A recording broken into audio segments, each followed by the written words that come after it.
Hi, welcome back to Wrinkles and Giggles. I'm Kathleen. I am a medical esthetician, laser tech, and worked in the business for 31 years. I guess it's 31 and a half. So thank you for joining me and thank you for coming back. So if you haven't been here, welcome. We talk about aging in a beautiful, bold way and seeing the humor of it all. But also because I'm an esthetician, I do like to talk about skincare and make it easy for you to take good care of yourself and what is going out there in the beauty industry and how to do things. But today I thought of something else that goes along with getting older. Or I should say, I start thinking a lot about, our mortality. I think about a lot of things with humor, but a lot of things can get pretty serious. But I still want to make it lighthearted with what I'm going to talk to you about today. And it's really about all the things that you have that mean a lot to you and what goes on when we do die and leave this to our children or relatives. How will they know? How will they know all the little stories? Let's just have some fun, lightheartedness, and let's talk about that.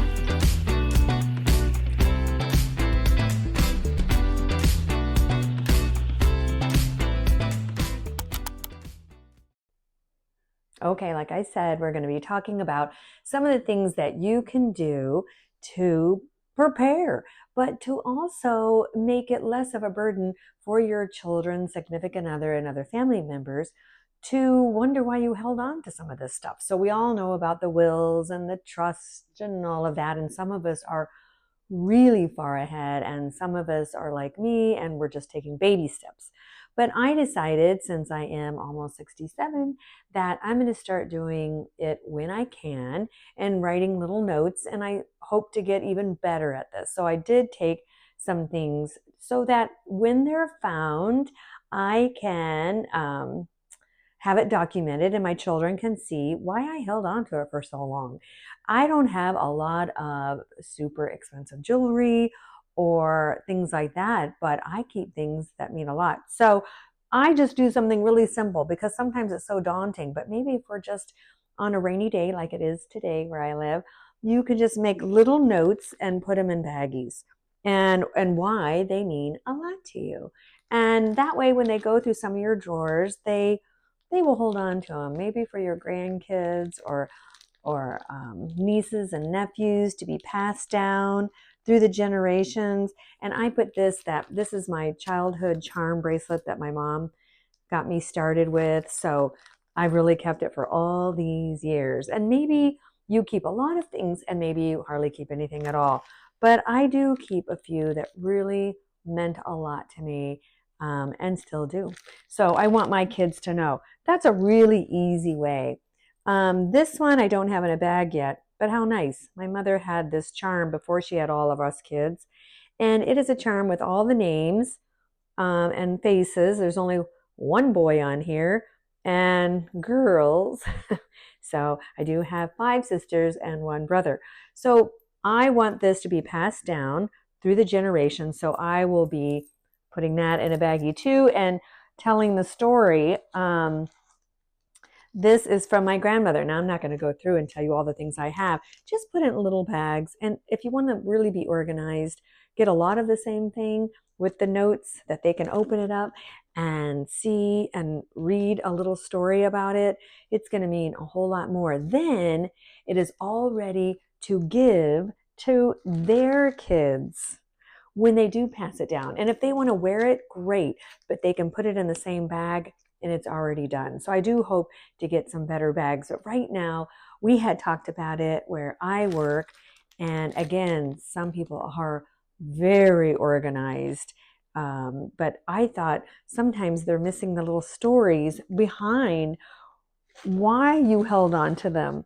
And this, if they found these little earrings from a drugstore, they would, I'm sure, think, Mom was holding on to these, let's give them to Goodwill. But I don't know, they still might do that. But I did tell a little story because I wore these in a play I was in, and I was about 24, and I got an award for that play. So it's all here in a little note that who knows, maybe I'll have a granddaughter or a grandson that is a famous actor or actress. And so this can be their great grandmother's great, great, great. And she was trying to do that same thing. So I think history is important. I think passing down stories from generations is really important. And if you're really good, we can also get on our computers and talk about the things that really meant to a lot to us as young people and growing up, and some of the lessons that we've been to.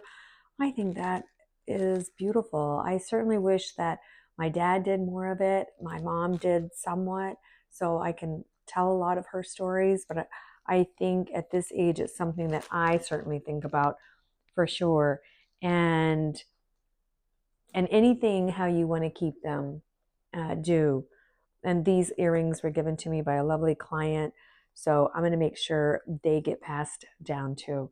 And of course, I do all of that other stuff, and I'm almost there to where we can write journals, how we want things to happen when we do pass, and what your kids and grandkids, significant other, and all those, what you really want. I think that's really important.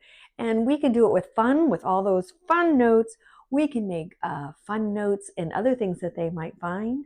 If you want to pass down your handbags and put fun notes about how you got them, or just, hey, you're looking in here. I love you. Love grandma. And anything that you want to make it do to be lighthearted. I've heard all sorts of things. And again, I get this from my friends that talk to me about this, and my sister, who we laugh and giggle about some of the things that we do plan to do to make people, you know, lighten up and know that we lived a good life, or to make it, like they say now, a celebration of life. So you can put little fun notes everywhere, but just something to think about as you go through all of your weird keepsakes, because I've even kept wedding dress, a little flower girl dress, and now my granddaughter has put it on. I was about the same age. I took some pictures, and now I'm going to put it in a nice bag with the tissue and label it. I'm going to put my picture and her picture. And so who knows, maybe if she passes it down, it will be over 100-year-old little dress, because I wore it at 18 months. I'm already 67. So you see how it passes down if you're into this, but I certainly am. I love all of this, and I hope this helps, but don't make it daunting. Just do little things, just little things. And even if you're young, start now. If you're in your 50s, 40s, if you did it now, that would be great, because as you know, we don't know how long we have here, but have fun with it. And